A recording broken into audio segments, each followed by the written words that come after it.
آپ 7 سمندروں میں بھی جا کے چھپ جائیں نا، 7 سمندر کی تہ میں بھی جا کے چھپ جائیں، تو اللہ تعالیٰ بخوبی واقف ہے آپ کے ہر عمل سے. وہ آپ کو دیکھ رہا ہے، ہر جگہ موجود ہے میرا رب. آپ چھوٹے سے چھوٹا بھی گناہ کرتے ہیں نا تو وہ اس کی نظر میں ہوتا ہے، لیکن کیا وہ پکڑ نہیں کرتا، وہ انسان کو ڈھیل دیتا رہتا ہے کہ تو گناہ کر رہا ہے نا، تو کر گناہ اور کر، میں دیکھتا ہوں کہ تجھ میں کتنی ہمت ہے، تجھ میں کتنی طاقت ہے، تو کب تک توبہ کا دروازہ نہیں کھٹکھٹاتا.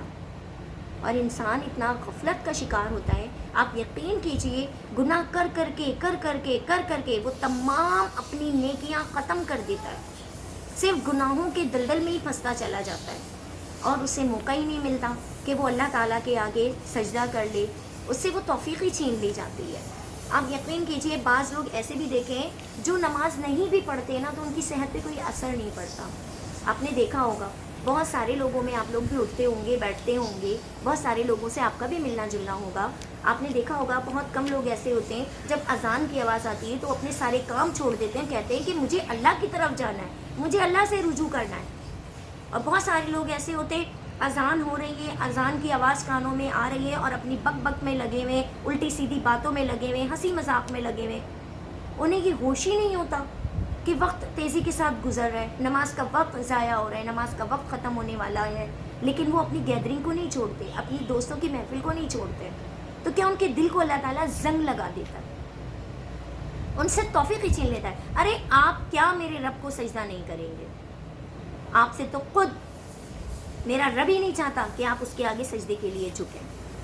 آپ کیا سمجھتے ہیں کہ اگر میں سجدہ نہیں کر رہا تو میں کیا محتاج ہوں، یا میرا رب محتاج ہے کہ میں اس کی عبادت کروں گا جا کے؟ نہیں، اس غلط فہمی کو اپنے دل سے نکال کے باہر پھینک دیں. اللہ تعالیٰ چاہتا ہی نہیں ہے کہ آپ اس کے آگے آ کے سجدہ کریں. کتنی بڑی افسوس کی بات ہے یہ، بہت افسوس کی بات. ابھی تندرست ہے نا، ابھی صحت مند ہے، ابھی ہاتھ پیر سلامت ہیں، تو خدا را اپنے ٹائم کو قیمتی سمجھتے ہوئے خدا کے آگے روزانہ سجدہ کیا کیجیے، 5 وقت کی نماز کی عادت ڈال لیجیے. اب دیکھیں، آپ ڈاکٹر کے پاس گئے، ڈاکٹر نے آپ کو کہا بڑے کا گوشت نہیں کھانا. اگر تم بڑے کا گوشت کھاؤ گے تو تم مستقل بیمار رہو گے، تمہارے ساتھ یہ مسئلہ ہو جائے گا، تمہارے ساتھ وہ مسئلہ ہو جائے گا. تو ہم ڈاکٹر کے ڈر سے اس بڑے کے گوشت کو ہاتھ بھی نہیں لگاتے. ڈاکٹر کہتا ہے اگر زیادہ میٹھا پیو گے تو تمہاری شوگر فاسٹ ہو جائے گی، تیز ہو جائے گی، اور تم کبھی بھی ٹھیک نہیں ہو سکتے. تو شوگر کے ڈر سے ہم میٹھا کھانا بند کر دیتے ہیں. ہم یہ بھی نہیں سوچتے کہ وہ ہمارا رب جس کے پاس ہمیں جانا ہے، وہ پوری کائنات کو چلا رہا ہے، وہ پوری دنیا کو چلا رہا ہے. ہمیں اس کا ڈر نہیں ہے کہ ہم اپنا کیا منہ لے کر جائیں گے. ہمارے پاس کچھ نیکیاں نہیں ہیں، ہماری کچھ عبادتیں نہیں ہیں، ہم کیا منہ لے کے جائیں گے؟ ہمارا رب تو ہم سے ناراض رہے گا، ہمارا رب ہم سے ناراض رہے گا. تو خدا را اپنے رب کو اپنے آپ سے ناراض ہونے مت دے. یہ دنیا کی محبت جو ہے نا، یہ دنیا میں رہ جائے گی، آپ کے ساتھ آپ کی قبر میں صرف آپ کا عمل جائے گا. مخلص رہنے کی کوشش کیجئے، لوگوں کے ساتھ پیار بانٹیے، اچھے طریقے سے ملنے کی کوشش کیجئے. مخلص ہونا سب سے زیادہ پرکشش جذبہ ہے. اگر آپ کسی کو کچھ نہیں دے سکتے تو اسے اچھے الفاظ تو دے سکتے ہیں. الفاظ لہجہ نہیں رکھتے لیکن تاثیر رکھتے ہیں.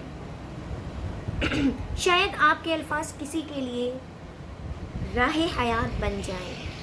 یقین جانیے وہ لوگ بہت خوش نصیب ہوتے ہیں جو لوگوں کی دعا میں شامل ہوتے ہیں. روشنی بنے اپنے لیے بھی اور دوسروں کے لیے بھی. اللہ رب العزت آپ اور آپ سے جڑے ہر رشتے کو سدا خوش اور سلامت رکھے. 5 وقت کے نمازی بن جائیں، گناہوں بھری زندگی سے توبہ کر لیں، اچھے لوگوں کی صحبت میں بیٹھیں، اچھے لوگوں کی صحبت میں آنا جانا شروع کر دیں، محفلوں میں آنا جانا شروع کر دیں. آپ دیکھیں آپ کی زندگی کس قدر بدل جائے گی. امید کرتی ہوں آج کی میری ویڈیو آپ کو پسند آئی ہوگی، اور پلیز میری کسی بات سے، میرے کسی جملے سے آپ کی دل آزاری ہوئی ہو تو مجھے معاف کیجیے گا. معافی مانگتے رہنے سے انسان چھوٹا بڑا نہیں ہوتا، بلکہ خود اپنے دل کے اندر یہ بات ہوتی ہے کہ ہم نے اپنے دل کو، اپنے آپ سے کسی کو ناراض نہیں کیا. تو معافی مانگتے رہا کریں. انشاءاللہ زندگی رہی تو نیکسٹ ویڈیو کے ساتھ ایک بار پھر آپ کے سامنے حاضر ہوں گی.